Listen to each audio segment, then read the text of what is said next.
Hello जी, सत श्री अकाल सारिਆਂ ਨੂੰ ਤੇ ਸਵਾਗਤ ਹੈ ਤੁਹਾਡਾ ਪੰਜਾਬ ਜੋਬ ਟਾਰਗੇਟ ਦੇ YouTube ਚੈਨਲ ਤੇ ਬੱਚੇ ਜਿੱਦਾਂ ਕਿ ਤੁਹਾਨੂੰ ਪਤਾ ਹੈ ਕਿ ਲੈਬ ਅਟੈਂਡੈਂਟ ਲੈਬ ਅਸਿਸਟੈਂਟ ਇਹ ਜਿਹੜੇ ਐਗਜ਼ਾਮ ਨੇ ਜਿਹੜੇ ਉਹ ਫਾਰਮ ਫਿਲ ਕਰੇ ਜਾ ਰਹੇ ਨੇ ਤੇ ਛੇਤੀ ਇਹਨਾਂ ਦੀ ਐਗਜ਼ਾਮ ਡੇਟ ਜਿਹੜੀ ਆ ਅਨਾਉਂਸ ਹੋਊਗੀ। ठीक है, तो ਉਹਦੇ ਵਾਸਤੇ ਆਪਾਂ ਸਾਇੰਸ ਦਾ ਪੋਰਸ਼ਨ ਕਰਾਂਗੇ। ਵੈਸੇ ਸਾਇੰਸ ਆ ਹਰ ਇੱਕ ਐਗਜ਼ਾਮ ਵਾਸਤੇ ਜ਼ਰੂਰੀ ਹੈ ਕਿਉਂਕਿ 4 ਐਂਡ 5 ਕੁਐਸਚਨ ਤਾਂ ਹਰ ਇੱਕ ਐਗਜ਼ਾਮ ਵਿੱਚ ਆਉਂਦੇ ਹੀ ਨੇ, ਚਾਹੇ ਉਹ ਪਟਵਾਰੀ ਦਾ ਐਗਜ਼ਾਮ ਹੈ, ਚਾਹੇ ਹੁਣ अपने सीनियर असिस्टेंट की फॉर्म जोड़े ने फिल हो रहे हैं या होर अनदर फॉर्म्स ने। सारे एग्जाम 4-5 क्वेश्चन तो आते हैं, बट ਜਿਹੜੇ ਆਪਣੇ ਲੈਬ ਅਟੈਂਡੈਂਟ ਤੇ ਲੈਬ ਅਸਿਸਟੈਂਟ ਦਾ ਐਗਜ਼ਾਮ ਹੈ ਉਹਦੇ ਵਿੱਚ ਕਾਫੀ ਨੰਬਰਾਂ ਦੀ ਤੁਹਾਨੂੰ ਸਾਇੰਸ ਦੇਖਣ ਨੂੰ ਮਿਲੂਗੀ। ਇਸ ਕਰਕੇ ਆਪਾਂ ਵਧੀਆ ਤਰੀਕੇ ਨਾਲ ਸਾਇੰਸ ਕਰਾਂਗੇ। ਤੇ ਜੇ ਤੁਸੀਂ ਲੈਬ ਅਟੈਂਡੈਂਟ ਵੈਸੇ ਤਾਂ ਕੋਈ ਵੀ ਕੋਰਸ, ਬਟ ਆ ਵੀਡੀਓ ਮੇਨਲੀ ਲੈਬ ਅਟੈਂਡੈਂਟ ਦਾ ਤੁਸੀਂ ਕੋਰਸ ਪਰਚੇਜ ਕਰਨਾ ਚਾਹੁੰਦੇ ਹੋ ਤਾਂ 999 ਦਾ ਕੋਰਸ ਹੈ। ਐਪ ਦਾ ਲਿੰਕ ਡਿਸਕ੍ਰਿਪਸ਼ਨ 'ਚ ਦੇ ਰੱਖਿਆ, ਤੁਸੀਂ ਜਾ ਕੇ ਪਰਚੇਜ ਕਰ ਸਕਦੇ ਹੋ। ਤਾਂ ਚਲਿਏ ਆਪਾਂ ਕਰਦੇ ਹਾਂ ਜੀ question.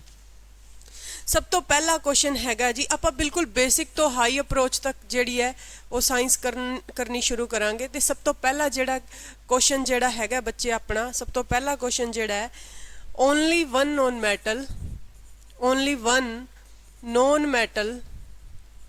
Metal in liquid phase.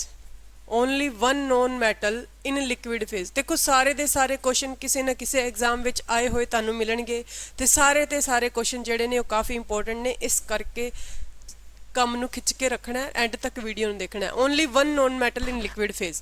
देखो ओनली वन नॉन मैटल पहला एक गल तो देखो एलीमेंट्स नूं आपां किन्नियां कैटेगरीज विच डिवाइड कर सकते हैं। मेनली मैटल नॉन मैटल होगी, ठीक है, या फिर तुसी देखो सैमी कंडक्टर्स हो गए, ठीक है, सैमी कंडक्टर्स हो गए, या फिर एलोइज हो गई। ये सारे दे सारे आपां पढ़ते हैं, है ना। बट इत्थे मेनली जिहड़ी आपां गल करांगे मैटल ते नॉन मैटल दी ही मेनली गल होगी।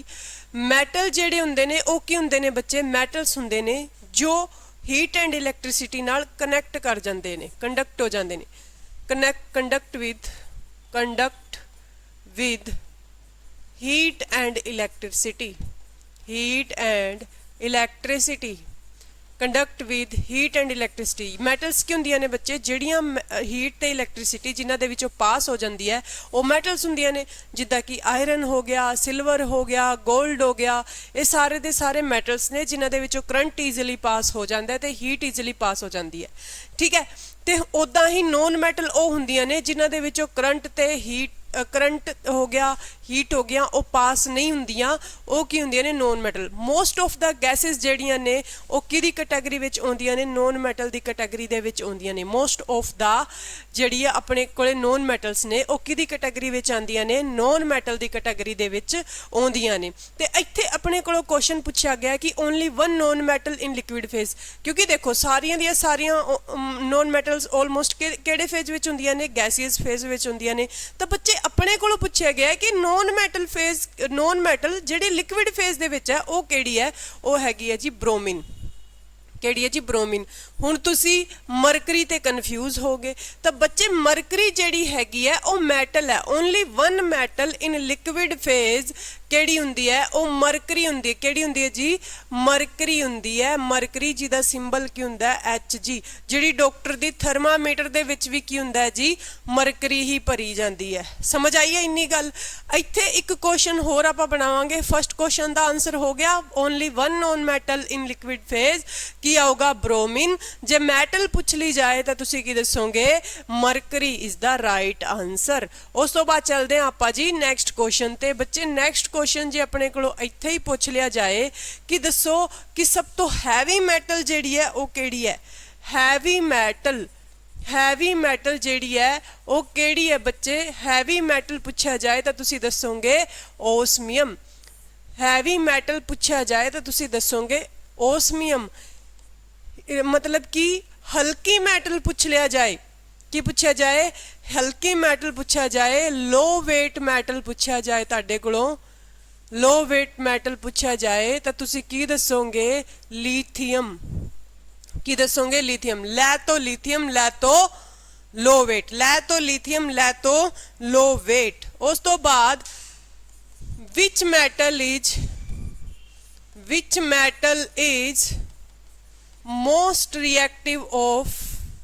most reactive of heat and electricity. Which metal is most reactive of heat and electricity? केड़ी मैटल जिहड़ी हुंदी है वो मोस्ट रिएक्टिव हुंदी है हीट दी भी ते इलैक्ट्रिसिटी दी भी? देखो इन्ना तो आपां नूं पता लग ही गया है कि मैटल्स जिहड़ियां हुंदियां ने वो रिएक्टिव हुंदियां ने, हीट एंड इलैक्ट्रिसिटी दियां रिएक्टिव हुंदियां ने। ते हुण तुसीं एवें देखना कि मोस्ट रिएक्टिव केड़ी आ, ते मोस्ट रिएक्टिव जे आपां अपने तो पुछया जाए तो तुसीं दसोगे सिल्वर। की दसोगे? सिल्वर यानी कि चांदी। मोस्ट रिएक्टिव मैटल पूछा जाए सिल्वर यानी कि चांदी। तुसी फॉरन दियां ਜਿਹੜੀਆਂ ਵੱਡੀਆਂ कंट्रीज ने जिद्दां कि USA हो गया, इंग्लैंड हो गया, कैनेडा हो गया, उत्थे की हुंदा है कि सिल्वर ਜਿਹੜੀ है ओदियां ही तारां मतलब तारां दे विच की पाई जांदी सिल्वर, ताकि ओदे विच ईजीली पास हो जाए। अपने इत्थे की पाया जांदा? कॉपर पाया जांदा यानी कि तांबा, क्योंकि सिल्वर तो बाद ਜਿਹੜਾ रिएक्टिव है वो कौन है? कॉपर ही है, तांबा ही हैगा जी। क्लीयर है? फर्स्ट रिएक्टिव केड़ी होगी? सिल्वर, उस तो बाद की हो गया? कॉपर। क्लीयर? चलो जी नेक्स्ट क्वेश्चन देखते हैं आप। नेक्स्ट है जी, तुहाडे कोल पूछे जाए कि केड़ी मैटल बहुत ज्यादा लैस रिएक्टिव है, एवें पूछ लिया जाए कि केड़ी मैटल जिहड़ी है वो लैस रिएक्टिव है। लैस रिएक्टिव लैड यानी कि पीबी, जिन्हों शीशा कहने हो तुसी, लैस रिएक्टिव पूछा जाए तो की आऊगा? पीबी यानी कि लैड, जिन्हों तुसी की कहने हो? सीसा। ठीक है, उस तो बाद चलते हैं आप नैक्सट क्वेश्चन ते नैक्सट क्वेश्चन हैगा अपना वेरी ईजी क्वेश्चन है। Chemical name of slagged lime. Chemical name of slagged lime. देखो स्लैग्ड लाइम जेड़ा है ना, स्लैग्ड लाइम वो एवें पंजाबी च भी एवें लिखिया होगा तुहानू, स्लैग्ड लाइम। ठीक है, लाइम वैसे चूना हुंदा है, मैं दसदा तुहानू लाइम, स्लैग्ड लाइम। ठीक है, एक हुंदा है कैमिस्ट्री दे विच कि कॉमन नेम, कि एक हुंदा है कॉमन नेम, एक हुंदा है केमिकल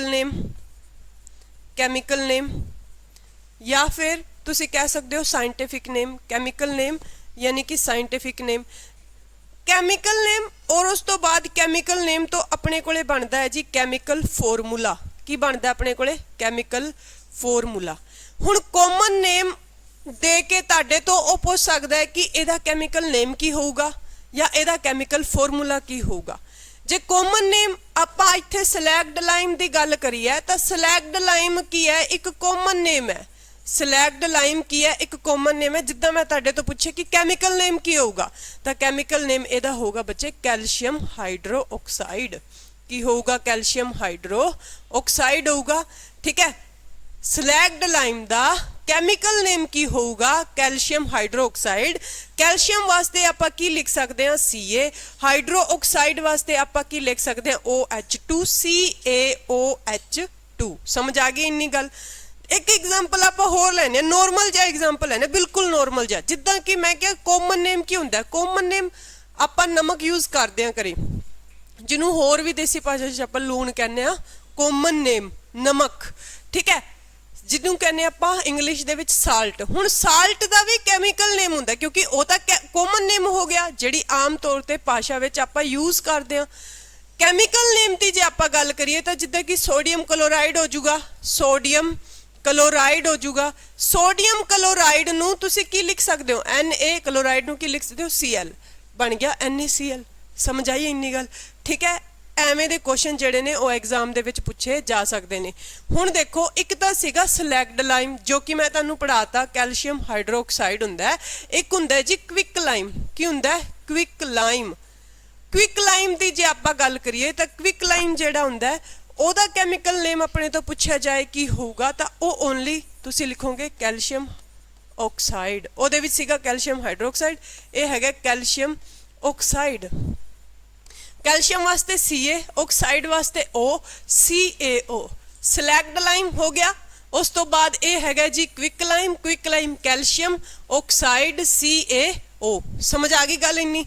ठीक है, डिफरेंस थोड़ा जिहा कन्फ्यूज होंगे बच्चे, इस करके ध्यान रखियो कि कैल्शियम ऑक्साइड आऊगा क्विक लाइम वास्ते, कैल्शियम हाइड्रोक्साइड वास्ते स्लैग्ड लाइम वास्ते आऊगा कैल्शियम हाइड्रोक्साइड CaOH2। ठीक है, उस तो बाद चलते आप नैक्सट क्वेश्चन ते। नैक्सट क्वेश्चन है which element is kept in water, kept in water। ठीक है, यानी कि कहने का मतलब यह है कि किहड़े एलीमेंट नू वाटर दे विच सिक्योर करके रखा जाता है, यानी कि बंद करके रखा जाता है, तो इसका सही आंसर आऊगा फास्फोरस, फास्फोरस। ठीक है, बाकी आ साइंस दी जनरल वो हैगी है। जे तुसी बिल्कुल इंग्लिश दे विच जाना चाहते हो तो तुसी PH ते जा सकते हो स्पैलिंग वाली, बट साइंस दे स्टूडेंट हो तो मैनू पता है कि तुहानू पता होगा कि एवें लिखा जाता है। ठीक है, तो ਇਹਦਾ ਜਿਹੜਾ सिंबल होगा, सिंबल की होगा भाई P। ठीक है, सिंबल की होगा P होगा। उस तो बाद देखो ਇੱਥੇ एक चीज देखो कि ਇਹਨੂੰ वाटर ਦੇ ਵਿੱਚ कैप्ट करके रखा जाता है, क्योंकि ये एयर दे कनैक्ट विच आउंदा है तो ये बर्न हुंदा है, यानी कि सड़दा है। समझाओगी, अग पैदा होगी जदों ये वाटर दे कनैक्ट विच आऊगा।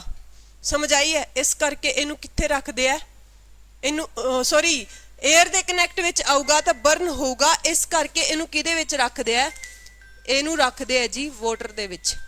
हुण एक क्वेश्चन इत्थों होर भी बनदा है, की बनदा है कि किहड़ा एलीमेंट एवें दा है जो एयर एंड वाटर दोनों की प्रेजेंस विच जे रहूगा तो हीट जनरेट होगी, या फिर तुसी कह सकते हो कि फायर्ड होगा।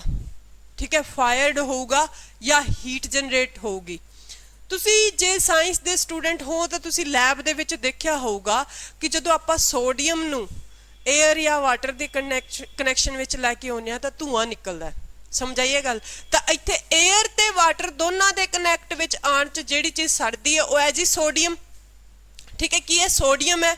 हुण सोडियम नू कैरोसिन दे विच रखिया जांदा है, किहदे विच रखिया जांदा है, कैरोसिन दे विच रखिया जांदा है। सोडियम नू किहदे विच रखिया जांदा है, कैरोसिन। एयर एंड वाटर के कनैक्शन विच आण च सोडियम नू अग लगदी है, इस करके सोडियम नू रखदे है कैरोसिन, यानी मिट्टी दे तेल दे विच।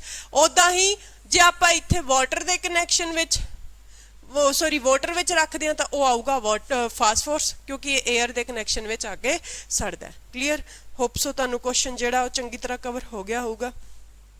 ठीक है, नैक्सट क्वेश्चन है जी most malleable metal, most malleable metal. देखो सब तो पहली गल तो मैलिएबिलिटी की हुंदी है कि किसी भी चीज़ नू आपां कुट के तारां विच कन्वर्ट कर सकीए, चादरां विच कन्वर्ट कर सकीए।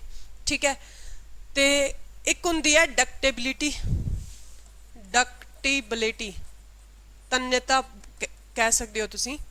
डक्टेबिलिटी एक मैलेबल हुंदा है, मैलेबल हुंदा है कुट के यानी चादरां च कन्वर्ट करना, पतली शीट्स कड्ढणियां। उदां ही डक्टेबिलिटी हुंदी है खिच के तुसी किसी चीज़ नू तारां विच कन्वर्ट कर लैंदे हो, और डक्टेबिलिटी हुंदी है यानी कि thin wires they which change कर देना चीज़ नू। ते दोनों ही चीज़ां मैलिएबिलिटी की गल कर लीए चाहे आपां डक्टेबिलिटी की गल करिए, तो दोनों चीज़ां ही ये ज़्यादा होणगियां। पहला तो नंबर ते तो गोल्ड का सिंबल की हुंदा है AU, ते दूजे नंबर ते सिल्वर ते यानी कि सिल्वर का सिंबल की हुंदा है चांदी का सिंबल की हुंदा है AG।